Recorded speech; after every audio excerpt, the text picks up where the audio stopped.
Listo.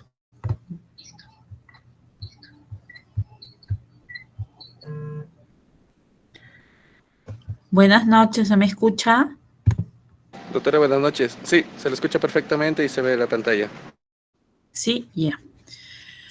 Bueno, chicos, buenas noches. Debido a la disposición de ustedes y de su delegado, bueno, había quedado de presentar la clase el día de hoy en el auditorio del hospital, pero me dice que han salido de clases con la doctora Torres. Entonces vamos a avanzar con los temas de dolor pélvico agudo y crónico en ginecología, y si nos alcanza el tiempo podemos avanzar infecciones de transmisión sexual, ¿verdad? Bueno, para nosotros hablar del dolor pélvico agudo y crónico debemos de definir el tiempo, ¿no? El dolor pélvico agudo es el que se va a caracterizar porque es menor a 7 días. Va a iniciar de una forma repentina y va a ser de corta duración. En relación al dolor pélvico crónico, que es aquel que tiene un tiempo de más de 6 meses de duración y con la intensidad suficiente para poder provocar alguna incapacidad funcional en la paciente. Cuando hablamos del dolor pélvico agudo, lo que nosotros debemos de valorar es si es un abdomen agudo quirúrgico, si la mujer está embarazada o si ha tenido ingresos hospitalarios posteriores, ¿no? Entonces, nuestro examen clínico vamos a ver que al momento de la palpación va a ser una palpación de predominio dolorosa a nivel de lo que es el hemiabdomen inferior, de lo que es el hipogastro y los flancos, tanto derecho como izquierdo, ¿no? Si hay signo del rebote o una reacción peritoneal, ¿no? Para nosotros pensar en un abdomen agudo quirúrgico, y la disminución o ausencia de los ruidos intestinales, ¿no? El estado también de la paciente, si hay hipotensión, confusión o obnubilación, para nosotros poder llegar a un diagnóstico de ingreso. El dolor de inicio rápido, ¿no? El cólico o el dolor grave tipo retorcijón que mencionan los pacientes, y el dolor que se va a percibir a nivel de todo el abdomen, ¿no? Cuando hablamos de un dolor de inicio rápido, por lo general estamos hablando de una perforación de víscera hueca o una isquemia. Cuando hablamos de un dolor tipo retorcijón, estamos hablando de repente tipo contracciones o a nivel intestinal, ¿no? Y cuando hablamos del dolor que se percibe a nivel del todo el abdomen, puede haber una reacción generalizada por un líquido que lo esté produciendo, o sea, una secreción purulenta cuando hablamos en el caso de los abscesos pélvicos, o sea, una secreción hemática cuando hablamos en el caso de los embarazos ectópicos, ¿no? Que son abdómenes con reacción peritoneal. Nosotros, ¿qué debemos de valorar en el dolor pélvico agudo?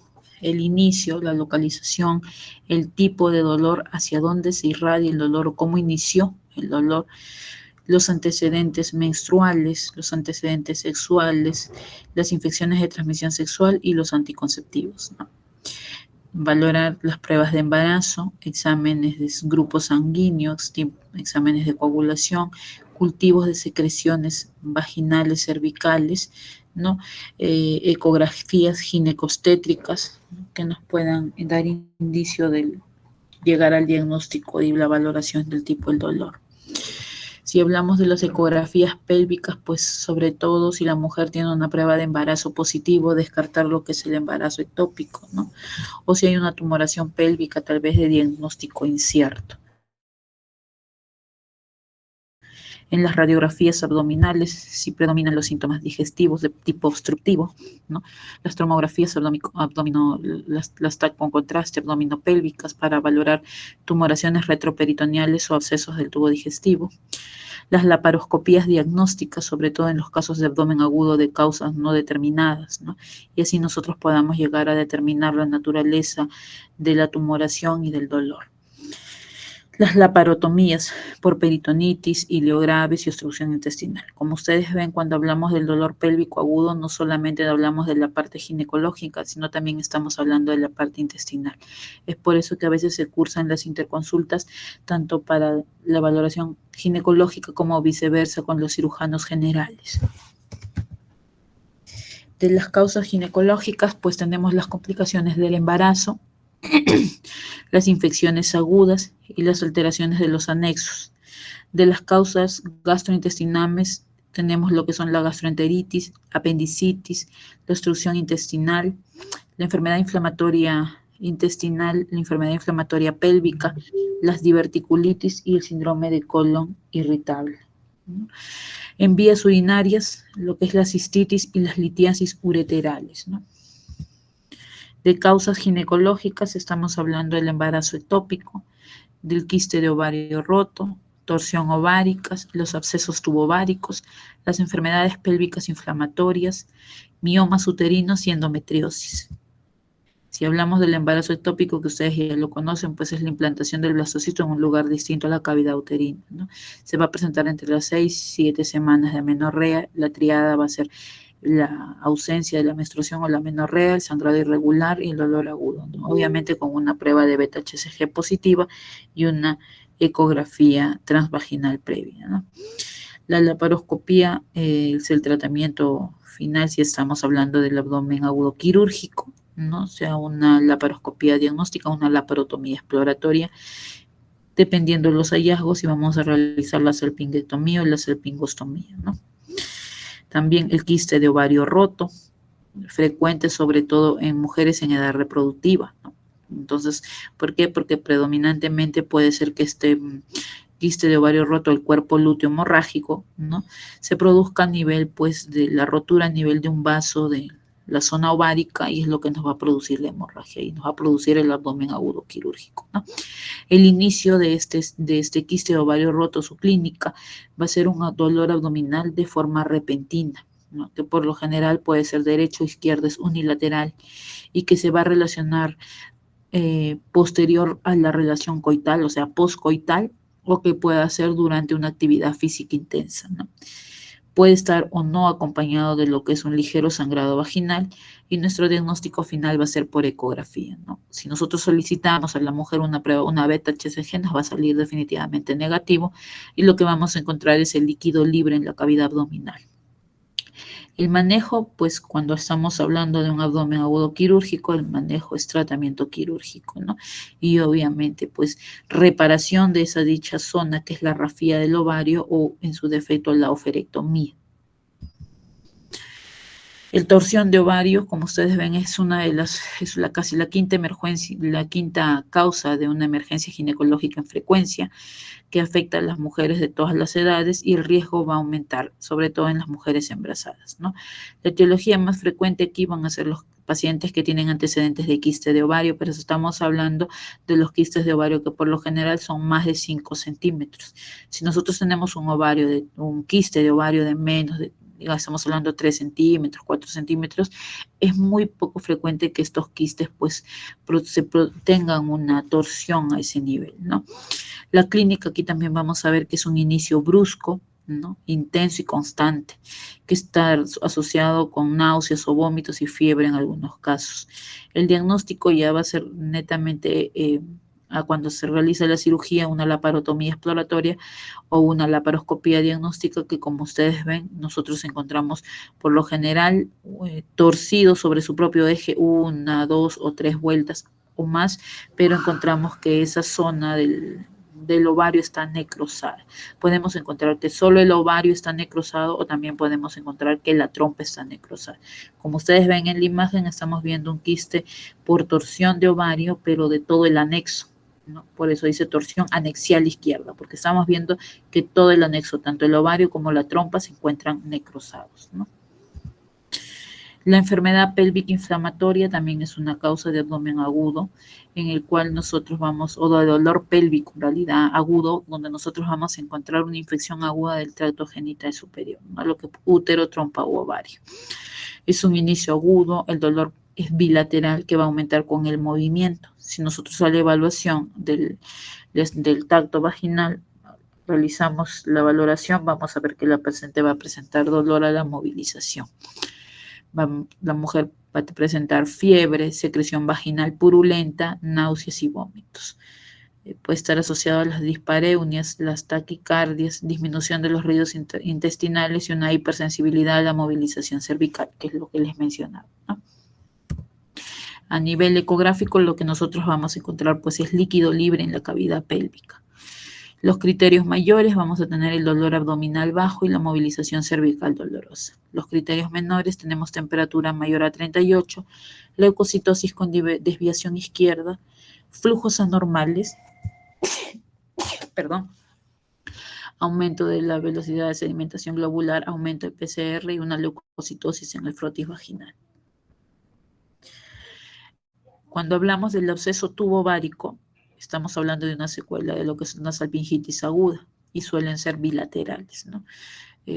Así como el absceso roto, que puede ser una urgencia quirúrgica por un posible shock tóxico por gram negativos, vamos a encontrar acá una paciente séptica, una paciente que nos va a referir dolor y fiebre con un tiempo de más o menos una semana. Presión arterial baja, taquicardia, y el examen bimanual vamos a presentar o vamos a tratar lo que son las tumoraciones bilaterales muy fijas y firmes y dolorosas. El diagnóstico por lo general es ecográfico y se corrobora mediante una laparoscopía diagnóstica o una laparotomía exploratoria.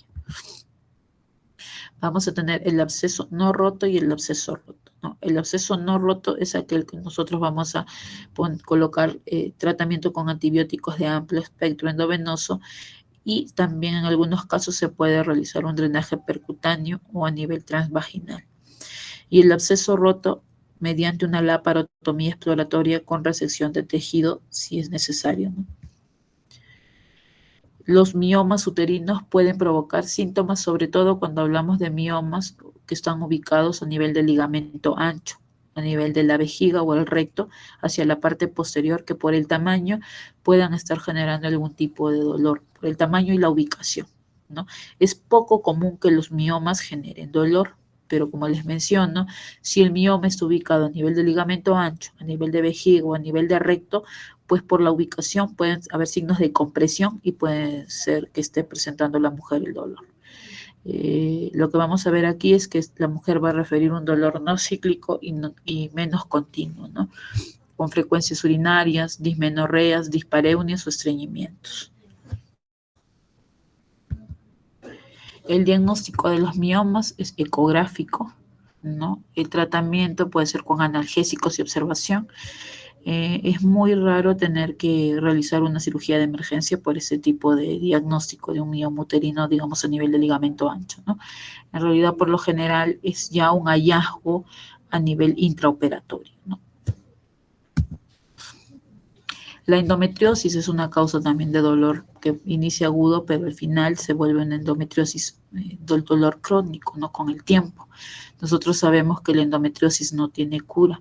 Muchas veces se puede ingresar a realizar el diagnóstico como tal de endometriosis mediante una laparoscopía con biopsia, pero por lo general es un tratamiento que va a ir a un dolor pélvico crónico, ¿no?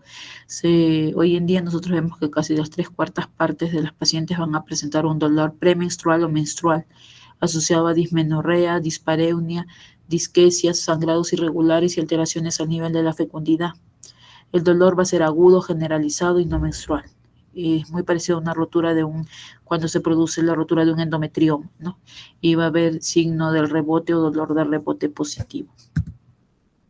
Cuando nosotros hablamos del dolor pélvico crónico, que es aquel que la mujer por lo general viene a la consulta y nos dice que es un dolor que ya lo tiene más de 6 meses, un año, a más, vamos a ver acá que va a persistir ese dolor en la misma localización que inició, ¿no? Y que le va a ocasionar a la mujer pues la incapacidad funcional y que va a requerir tratamientos. Por eso por los que ellas vienen, ¿no? Para que le traten el tema del dolor. Es una frecuencia del 12 al 20% de las mujeres y la mayoría de ellas puede cursar con cuadros de lo que son ansiedad y depresión. Vamos a ver dentro de las causas ginecológicas los dolores cíclicos y no cíclicos. Cíclicos estamos hablando de los pacientes con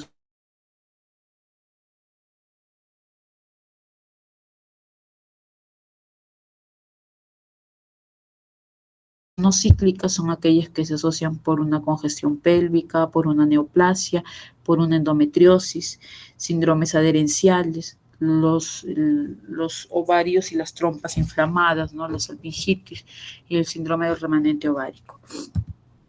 Dentro de las causas no ginecológicas vamos a descartar las causas gastrointestinales, las vías urinarias y otros tipos de dolores. Si nosotros hablamos de las causas gastrointestinales, estamos hablando de las obstrucciones intestinales, de los carcinomas, de las enfermedades de Crohn, síndrome de intestino irritable, las colitis ulcerosas, las infecciones, ¿no? Y las hernias. Si hablamos de las vías urinarias, cistitis intersticial, síndrome uretral, pólipos uretrales, carcinoma de vejiga y una obstrucción ureteral. Y si hablamos de otros tipos de dolores, el síndrome de dolor lumbar, las fibromialgias, las neuropatías y los linfomas. Como ustedes ven, no todo dolor pélvico crónico es de origen ginecológico. También tenemos que determinar y hacer el estudio con otras causas. La evaluación del dolor pélvico crónico va a empezar por la duración. ¿Cuánto tiempo duró el dolor? ¿Cómo y cuándo empezó? Y si cambia o no. La localización. Al paciente siempre pedirle, ¿no?, que por favor nos indique cuál es el lugar donde le está molestando, donde le duele, donde le genera el dolor. Las características, si es un dolor tipo punzante, si es un dolor tipo cólico, si de repente siente como un retorcijón, un ardor, quema, es urente, el paciente nos va a manifestar esto, ¿no? Si de repente se agrava cuando el paciente realiza alguna actividad, ¿no? Los síntomas asociados, si de repente tiene dolencias, de repente cuando tiene las relaciones sexuales o cuando menstrua, o tiene sangrados anormales y que presentan menstruaciones o algún tipo de secreción, algún tipo de sangrado, sea vaginal, rectal, si se asocia de repente a un dolor al miccionar o una urgencia miccional, si hay diarreas, ¿no? La irradiación también, si es el dolor solo se ubica en una determinada zona o se está desplazando hacia otras zonas o ya se irradia hacia otras zonas. Y la amplitud, ¿no? Siempre decirle la escala del dolor, cuánto es que le duele, de 0 al 10 y el paciente te va a manifestar. Además de eso, siempre ver la clínica, ¿no? Porque puede ser un dolor leve, moderado y el paciente te va a decir 10, pero tú estás evaluándolo y estás viendo que no es una reacción o no es un dolor para nosotros catalogarlo como tal. También vamos a ver a nivel genital, como les mencionaba, el sangrado, el sangrado, la secreción vaginal, las dispareunias, los procesos de esterilidad.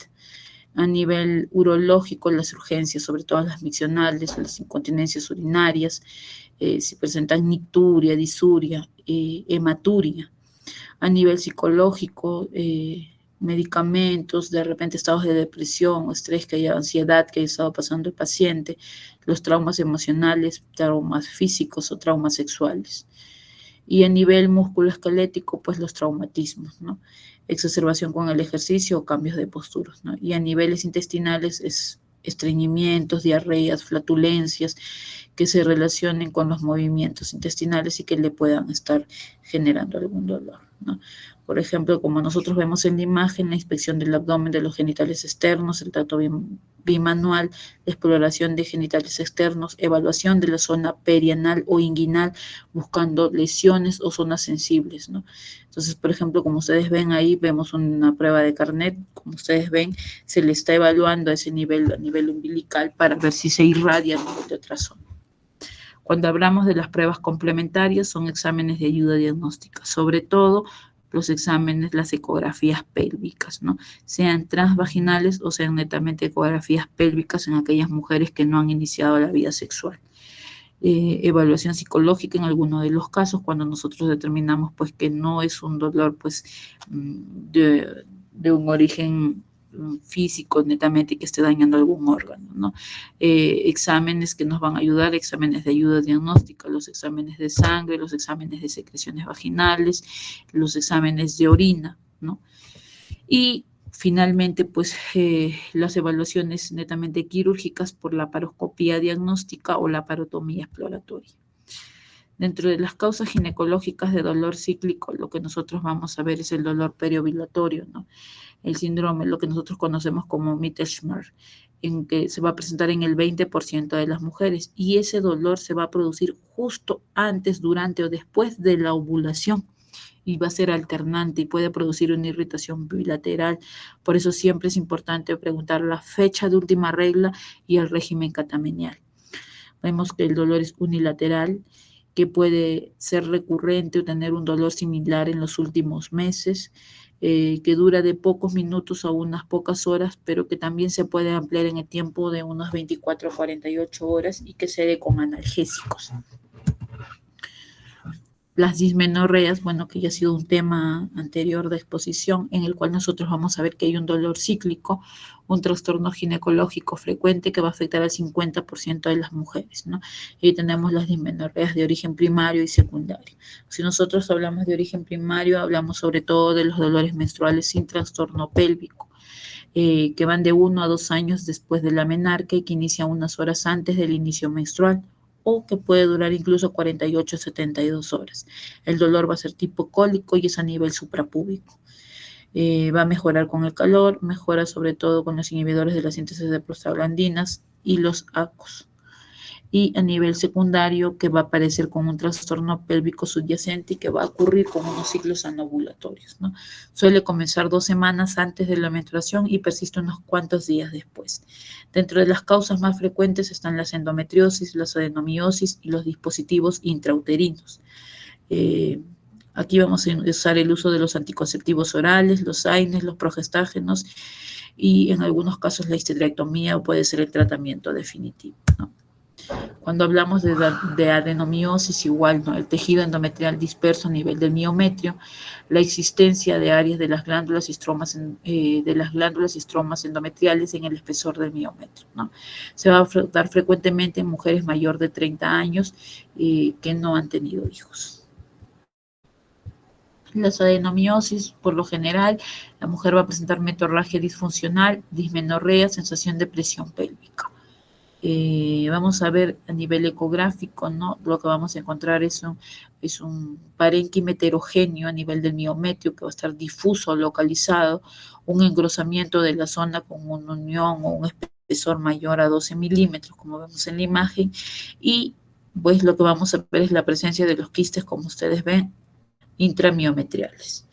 El tratamiento es la histerectomía.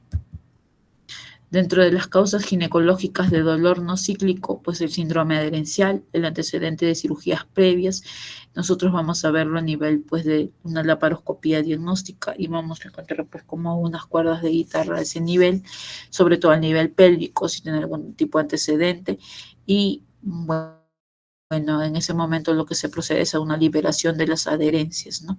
El diagnóstico es una cirugía laparoscópica, ya que es una mujer que tiene un dolor pélvico crónico que no se ha podido determinar alguna causa y que al estudio nosotros vemos pues que tiene cirugías previas que pueden estar generando el síndrome adherencial. La congestión pélvica también nosotros vamos a ver que puede haber una dilatación a nivel de los plexos venosos uterinos u ováricos, ¿no? Los síntomas van a ser un dolor bilateral, abdominal, bajo y lumbar, ¿no? Va a haber dismenorrea secundaria, una dispareunia, un sangrado anormal, síntomas de intestino irritable. El diagnóstico es el dolor, la supresión hormonal. Nosotros vamos a ver el inicio de progestágenos en dosis aumentadas. Por lo general lo que usamos es la medroxiprogesterona, ¿no?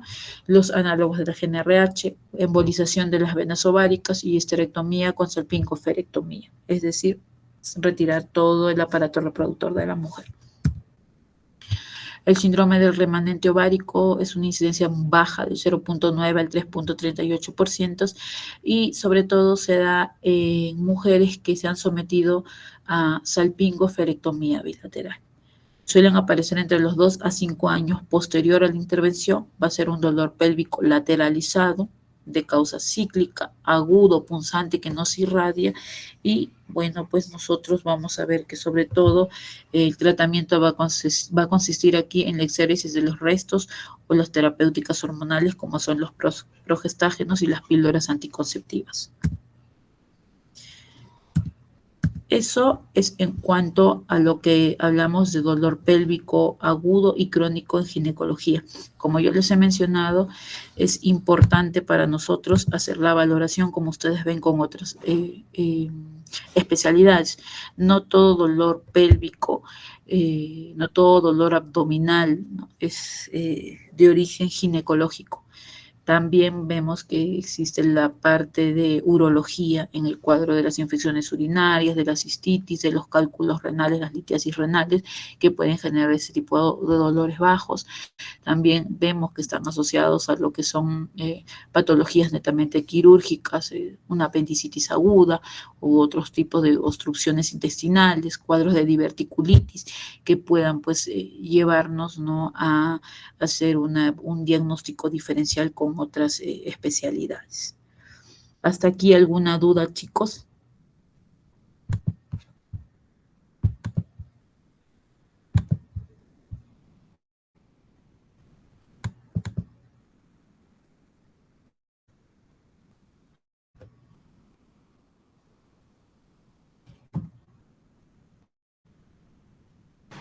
Me parece que no hay dudas, doctora. ¿No hay dudas o están durmiendo, Saúl?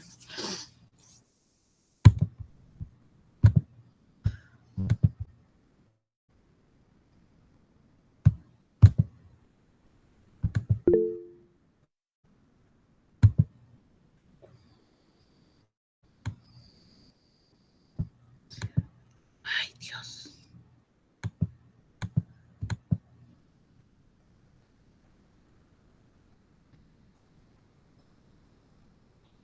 Saúl. Sí, doctora. Ya. A ver, ve. Otra vez, ¿ahí se ve? Sí, doctora, sí se ve. En el que parece librito, para que sea grande. Ya, ahí. Sí, doctora, se ve perfectamente. El siguiente punto a tratar son las infecciones de transmisión sexual. Me mencionaba la doctora Torres que ha avanzado con ustedes la parte de vaginosis bacteriana, clamidia. ¿Es cierto? Sí, doctora. Ya. Entonces, con nosotros vamos a tocar otros puntos. Para nosotros hablar pues de las infecciones de transmisión sexual, sobre todo vamos a ver que va a haber una relación, como su nombre lo dice, es una enfermedad de origen sexual, ¿no? Vamos a tener como una causa, una patología, estudiar lo que es el linfogranuloma venéreo. Nosotros vamos a ver acá que esto es una enfermedad genital ulcerosa, ¿no? Puede ser causada por los tipos L1, L2 o L3 de lo que es la clamidia trachomatis. Los ciclos de vida van a constar aquí de 3 etapas, ¿no? Los cuerpos elementales, que son partículas infectantes que van a penetrar la célula del hospedador, que van a evolucionar en cuerpos reticulares con una actividad metabólica y que se van a multiplicar y se liberan por exocitosis. Cuando nosotros hablamos del linfogranuloma venéreo, vamos a tener un periodo de incubación que va desde los 3 días hasta las 2 semanas, ¿no? Esto se va a dividir en 3 fases. El primer estadio, que son vesículas o pápulas pequeñas. En el segundo estadio lo que vamos a ver es que van a presentar las linfadenopatías inguinales o femorales, y en el tercer estadio un síndrome anofenitorrectal, ¿no? Las vesículas, si se presentara en un estadio un linfogranuloma tipo 1, lo que vamos a ver es que estas vesículas o pápulas pequeñas se van a curar con rapidez y no van a dejar cicatriz. Sobre todo aparecen en la horquilla y en la pared vaginal posterior. El estadio 2, que es la linfadenopatía inguinal o femoral, aquí vamos a encontrar sobre todo una lesión a nivel de los ganglios inguinales y femorales que van a aumentar no solo en volumen, en tamaño, sino que van a ser dolorosos en ambos lados del ligamento inguinal y se van a fusionar creando el famoso signo del surco, ¿no? Los ganglios se rompen y forman fístulas precedidos de fiebre, que posteriormente se pueden ulcerar. En el estadio 3 lo que nosotros vamos a ver es que va a haber un prurito a nivel del recto, una secreción mucosa de úlceras rectales, y esto se va a dar como resultado por una obstrucción linfática, ¿no? Una linfangitis, y que puede generar en algunos casos elefantiasis de genitales externos. Es así como se ven los linfogranulomas venéreos. Miren. El diagnóstico es la valoración clínica, valoramos el tipo de lesión, la ubicación donde se encuentra la lesión, el periodo de incubación desde que inició la primera vesícula hasta que puede provocar una úlcera. Vamos a encontrar una prueba positiva para clamidias, ¿no? La biopsia de ganglios linfáticos para buscar clamidia trachomatis, y el tratamiento, chicos, es doxiciclina de 100 miligramos vía oral cada 12 horas por 21 días. Es un tratamiento largo. o lo que es la eritromicina de 500 vía oral cada 6 horas durante 21 días. Para la pareja sexual lo que podemos hacer es una prueba de infección uretral o cervical y pueda recibir tratamiento. Como ustedes ven, las infecciones de transmisión sexual son no solo tratamiento para el paciente, sino también para la pareja. Otra patología que nosotros debemos identificar son las lesiones provocadas por el chancroide, ¿no? El chancroide es una enfermedad de transmisión sexual causada por lo que es el Haemophilus ducreyi, un bacilo gram negativo aerobio facultativo que no va a producir esporas. Su periodo de incubación del chancroide es de 3 a 10 días y va a infectar porque hay una solución de continuidad en la piel o en alguna mucosa. Los síntomas van a ser pápulas eritematosas que se van a convertir posteriormente a pústulas y se pueden ulcerar en 48 horas. Va a ser una úlcera irregular con bol de eritematoso no indurado de bases granulosas de color rojos y blancas, ¿no? Las ubicaciones, sobre todo a nivel de la horquilla, vestíbulo, clítoris y labios, ¿no? Y que se pueden acompañar de una linfadenopatía inguinal uni o bilateral, dolorosas. El diagnóstico es el cultivo, ¿no?, del Haemophilus ducreyi en un medio especial, la identificación de bacilos gram negativos por tinción y el cuadro del tratamiento es acitromicina 1 gramo por vía oral, dosis única. Ceftriaxona de 250 miligramos vía intramuscular, dosis única. El ciprofloxacino de 500 cada 12 horas durante 3 días. Y la eritromicina base de 500 miligramos vía oral cada 8 horas durante 7 días, ¿no?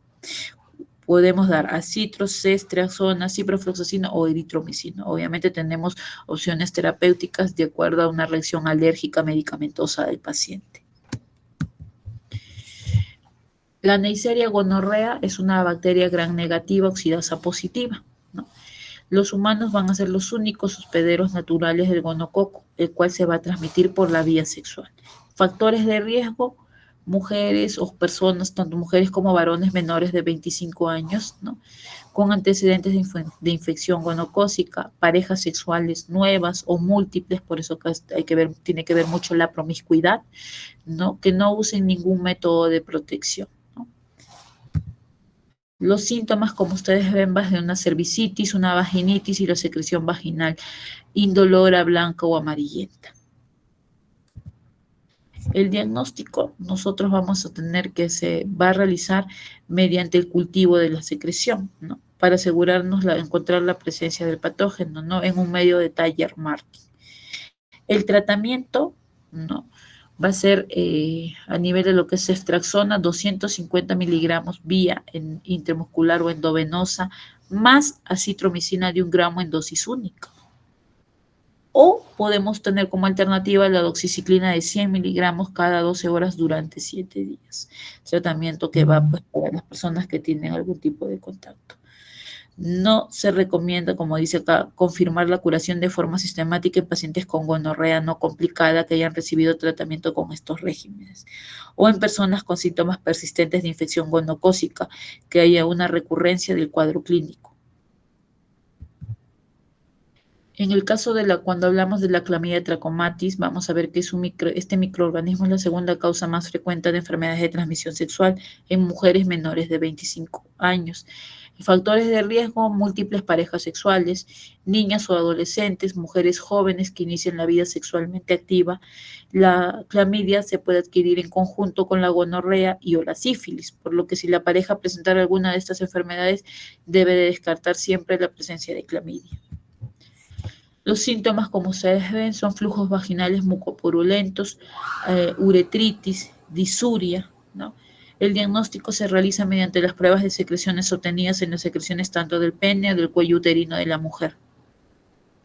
El tratamiento para la Chlamydia trachomatis es acitromicina 1 gramo vía oral en dosis única y la doxiciclina de 100 vía oral cada 12 horas por 7 días.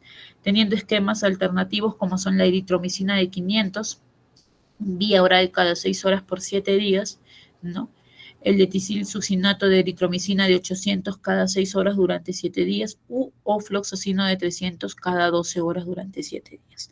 También podemos usar el levofloxacino de 500 por vía oral cada 24 durante 7 días. Cuando hablamos del virus del herpes simple, lo que nosotros debemos de identificar aquí es que es una enfermedad ulcerosa genital más frecuente. Nosotros sabemos que existe el virus del herpes tipo 1 y tipo 2, que se van a caracterizar sobre todo porque van a generar dolor. Este virus va a tener terminaciones nerviosas sensitivas, ¿no? Que es lo que al final va a generar el dolor. Y que se va a transportar por vía exogenal retrógrada hasta el ganglio de la raíz dorsal, donde permanece latente hasta que desaparezca. La reactivación espontánea por diversas causas va a provocar el transporte de estas partículas, que son las proteínas víricas, hasta la superficie. Como ustedes ven en la imagen, esa es la típica lesión del virus del herpes simple. Y como les mencionaba, existen dos tipos, ¿no? Tenemos el virus del herpes tipo 1 y tenemos el virus del herpes tipo 2. El virus del herpes tipo 1, conocido generalmente como el herpes oral, y el virus del herpes tipo 2, conocido como el herpes genital, ¿no? Lo que nosotros vamos a ver a nivel de lo que son el virus del herpes tipo 2 es que es más típico en las lesiones de los órganos sexuales, ¿no? Como ustedes pueden ver en las imágenes, y que los individuos infectados van a diseminar el virus mientras que se encuentren asintomáticos, y que la mayor parte de las infecciones se va a transmitir por vía sexual. El periodo de incubación durante la primera semana vamos a ver que se inician con eritemas, ¿no? Formación de pápulas o vesículas, posteriormente que se genera una úlcera dolorosa y una zona costrosa. Van a haber 3 etapas, como se ve. La primera es la vesícula, con o sin evolución a pústula en la primera semana. La segunda etapa es la úlcera y la tercera etapa es la costra, que se va a diseminar en las dos primeras etapas, ¿no? Las lesiones vesiculares iniciales se van a acompañar de dolor y ardor. Y en las fases de úlceras lo que nosotros vamos a ver es síntomas a nivel urinario, ¿no? Disuria y polaquiuria, obviamente, porque al caer la orina a dicha zona, pues lo que genera es ardor, ¿no? Puede haber también inflamación local a nivel de las lesiones vulvares, lo que va a causar una obstrucción uretral. En algunas ocasiones nosotros vamos a ver que estas lesiones se pueden extender a nivel de la vagina, cuello del útero, vejiga y recto, ¿no? Con frecuencia el paciente lo que va a presentar son signos de viremia, fiebre, malestar general y cefalea. El dolor puede persistir durante los primeros 7 a 10 días. Las lesiones van a cicatrizar en 2 a 3 semanas, ¿no? Y si una paciente ya estuvo expuesta anteriormente al virus del herpes tipo 2, el episodio inicial va a ser mucho menos, o sea, menos grave, menos dolor. Los factores de riesgo, el factor de riesgo mayor es mantener relaciones sexuales sin protección. Una vez que el virus herpes esté presente en el cuerpo, otros factores pueden desencadenar que se formen las ampollas, como son la fiebre, proceso infeccioso, sistema inmunitario bajo, procesos de menstruación, periodos prolongados de exposición al calor. El diagnóstico lo vamos a hacer a nivel de lo que son los cultivos de los tejidos, el PCR, ¿no? Que es la reacción en cadena de polimerasa, como una prueba de elección para el diagnóstico, y los anticuerpos para detectar el antígeno del herpes zóster a nivel de lo que son las muestras genitales, ¿no? Es importante señalar que a pesar de que podamos tener un cultivo negativo, no significa que no haya habido una infección herpética. El tratamiento del herpes va a ser en un primer episodio cíclico a nivel del herpes genital, el aciclovir. Como ustedes ven, tenemos opciones de 400, 200 hasta 800 cuando hablamos del herpes recurrente, ¿no? En etapas iniciales, cuando el herpes recién inicia o se presenta por primera vez, podemos usar esquemas de entre 400 cada 8 horas de 7 a 10 días, aciclovir de 200 de 5 veces al día durante 7 a 10 días, o el famciclovir de 250 cada 8 horas durante 7 a 10 días, y el valaciclovir, que es 1 gramo cada 12 horas de 7 a 10 días. ¿En qué basamos el tratamiento? Sobre todo, pues, en la etapa inicial de la presencia del virus del herpes, ¿no? Si es un episodio repetitivo, ya usamos esquemas, como les menciono, aciclovir de 800, y también usamos la vía tópica, ¿no? Que es el aciclovir en crema para este tipo de lesiones. El famciclovir y el valaciclovir también los usamos, pero recordar que por un tema de costos, pues el valaciclovir incluso es un poco más caro que el aciclovir, que es de más fácil acceso al paciente y menor costo.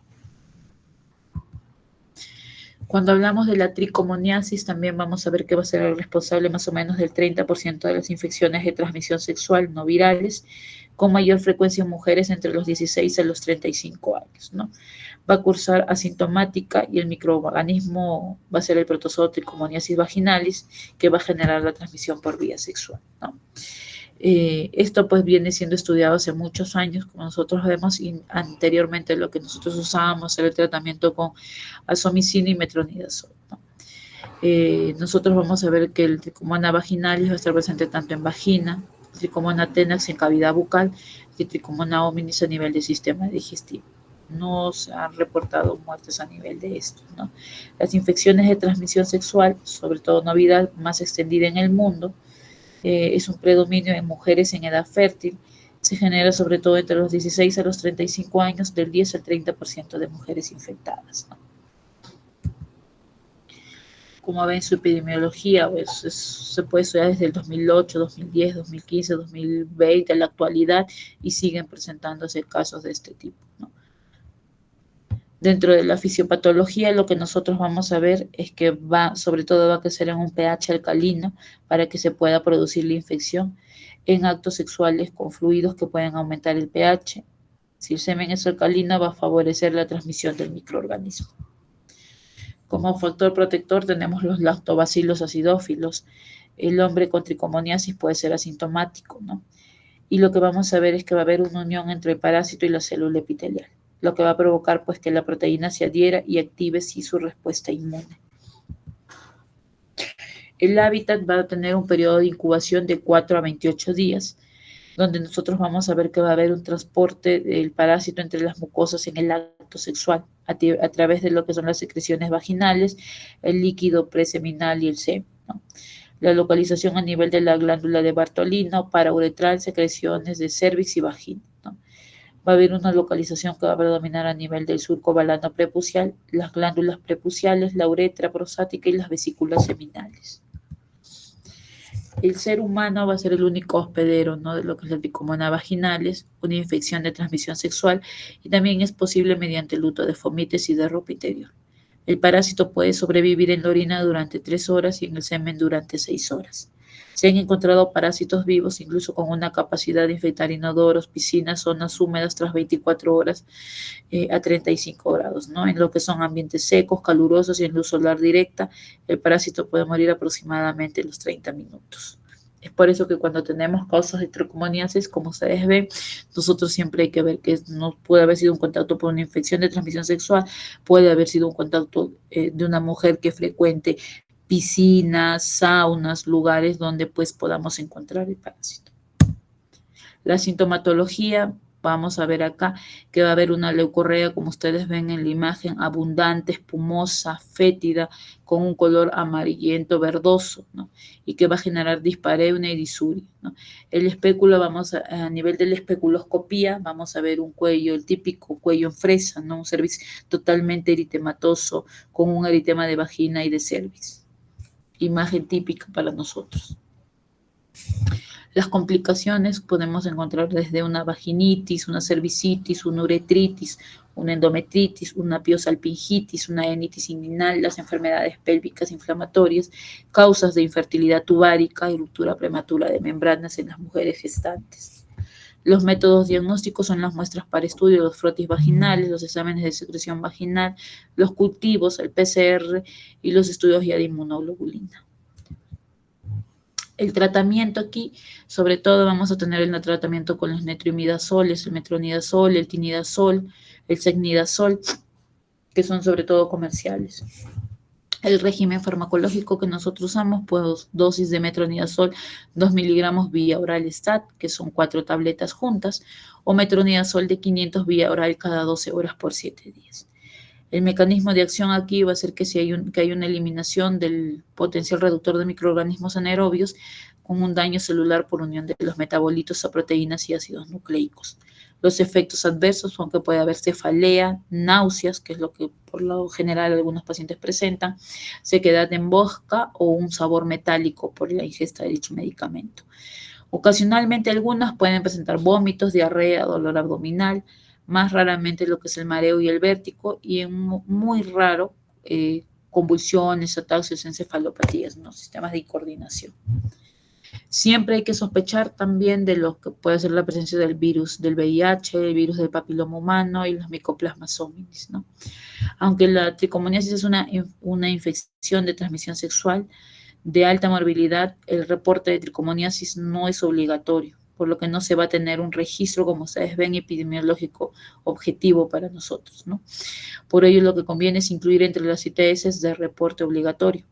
Lo que vamos a ver aquí es que nosotros diagnosticando lo que podemos hacer es reducir los riesgos y también generar estudios tanto de VIH como del virus del papiloma humano.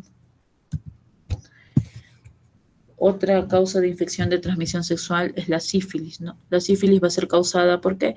Por el treponema pallidum, ¿no?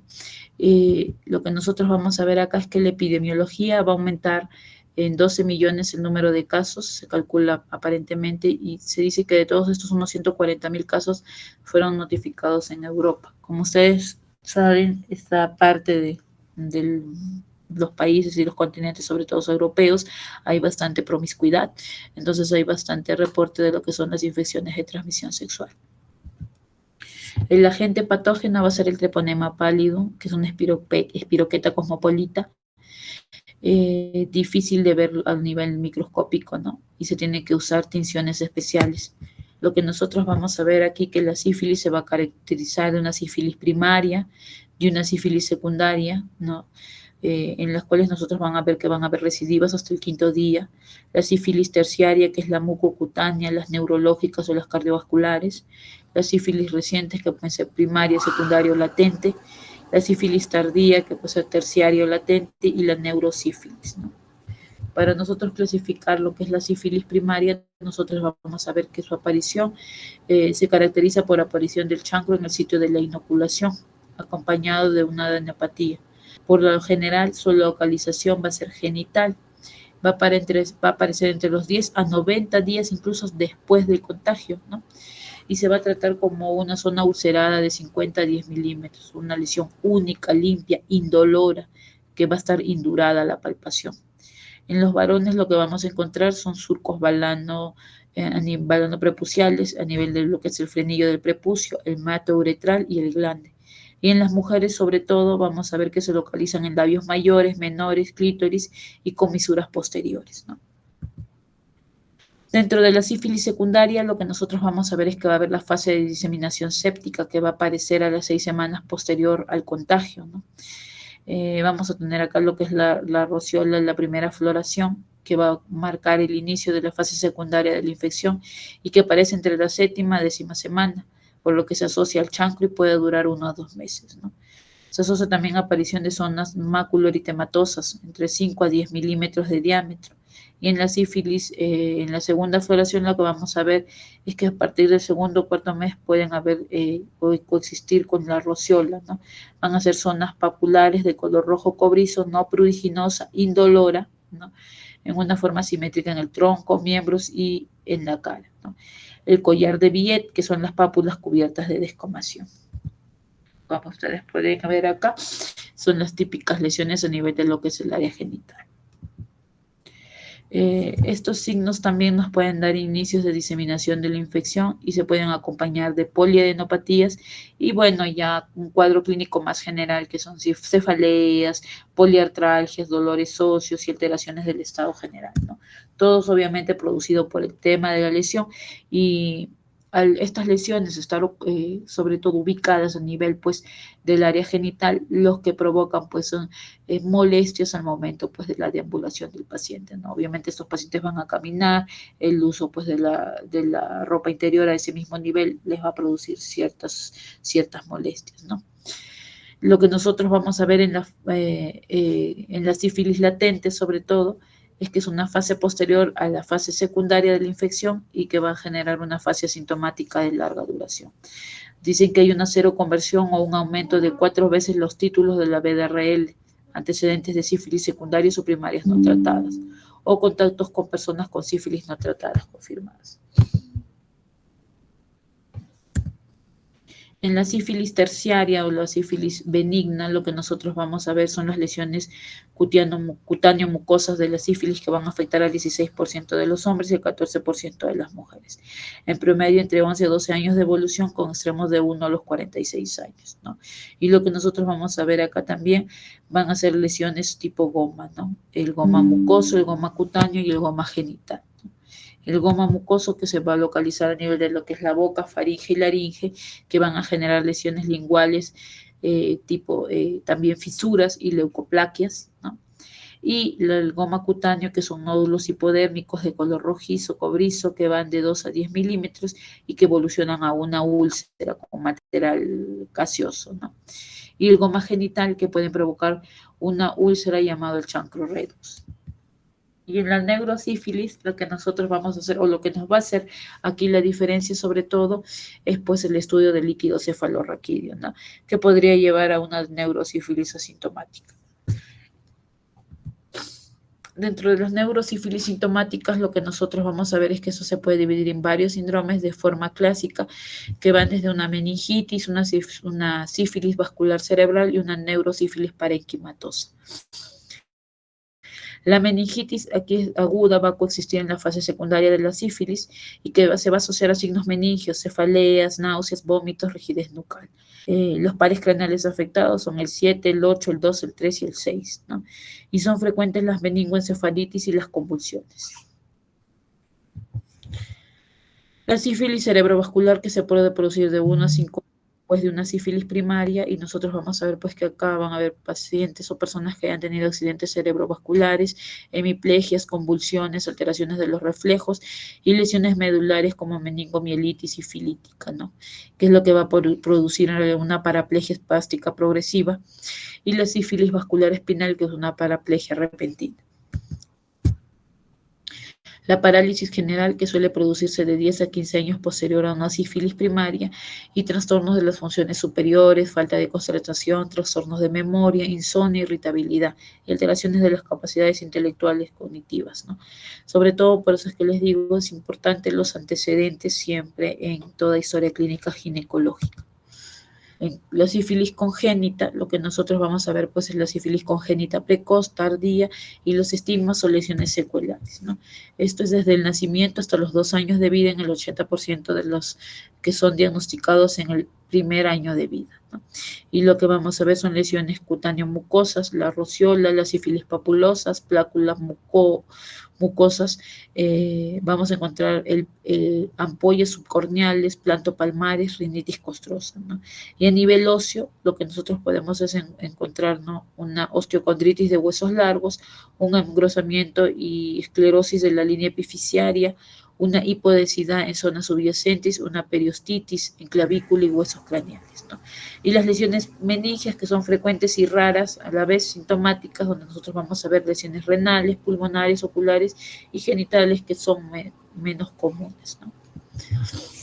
Si nosotros encontramos a nivel de la sífilis en el feto, lo que nosotros vamos a encontrar es hepatomegalia, osteocondritis, hidrocefalia, ¿no?, pancitopenia, una neumonía intersticial, que pueden ser mortales, ¿no? Las secuelas de las lesiones de sífilis congénitas pueden generar pues lo que son la nariz sencilla de montar, el maxilar corto, las rinitis destructivas, las anomalías dentales, las quilitis angulares, ¿no? Los estigmas, esa es la imagen típica que nosotros pues vemos en los niños que hayan tenido pues alguna complicación a nivel de la etapa de cuando eran fetos, ¿no? La protuberancia frontal de Parrot, el ensanchamiento clavicular, como ustedes ven, paresternal, y la deformación de la tibia en hojas de sable. Otras complicaciones a nivel dentario son los incisivos cortes con bordes libres y ranurados, ¿no?, los molares, cupuliformes y la sorera. Clínico a nivel de sífilis, nosotros que vamos a ver es una visualización directa del microorganismo en microscopía con fondo negro, ¿no? La inmunofluorescencia con ayuda de anticuerpos monoclonales. El diagnóstico serológico, vamos a tener las pruebas treponémicas y las pruebas no treponémicas, ¿no? En el caso de las pruebas no treponémicas, las que usan el antígeno que va a detectar el anticuerpo anticardiolipina que va a estar presente en algunas células animales o vegetales, ¿no? Las pruebas actuales que usamos son el BDRL y el RPR, ¿no? cuantitativo y el BDRL sobre todo se positiviza entre los 5 a 10 días siguientes al chancro. Las causas de falsos positivos, ¿no? Pueden ser de causas infecciosas y causas no infecciosas, las neumopatías por neumococo, escarlatina, lepra, la donovanosis, la rickettsiosis, tuberculosis, leptospira, endocarditis, la tripanosomiasis, el paludismo, ¿no? Causas no infecciosas tenemos el embarazo, hepatopatías crónicas, toxicomanías intravenosas, edad avanzada, enfermedades de tejido conjuntivo y transfusiones múltiples. Dentro de las pruebas treponémicas tenemos pues la reacción de aglutinación que se obtiene confrontando el suero del anticuerpo con treponemas previamente fijados al eritrocito, la presencia de anticuerpos séricos antitreponema que va a formar el complejo de aglutinación en eritrocitos y se puede descartar pues la sífilis si se tiene un resultado negativo sin errores técnicos, ¿no? Y la prueba de aglutinación de partículas de treponema unidas a células, ¿no? Como ustedes ven, vamos a tener bastante interpretación a nivel de lo que es la serología estándar del treponema pálido, ¿no? Dentro de las pruebas treponémicas y las pruebas no treponémicas.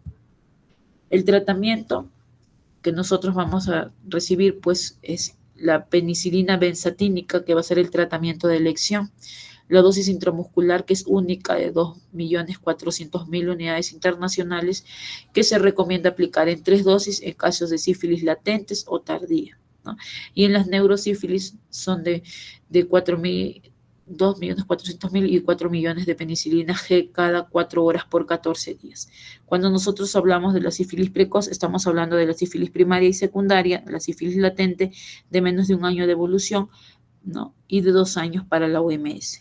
Y la sífilis tardía, sobre todo ese esquema, por favor, apréndanlos cuando nosotros hablamos de la sífilis terciaria, la neurosífilis que es excluida, la sífilis latente de más de 1 año de evolución y 2 años para la OMS o indeterminada, y la neurosífilis, ¿no? En cuanto a las infecciones de transmisión sexual, ¿alguna duda, chicos? ¿Preguntas?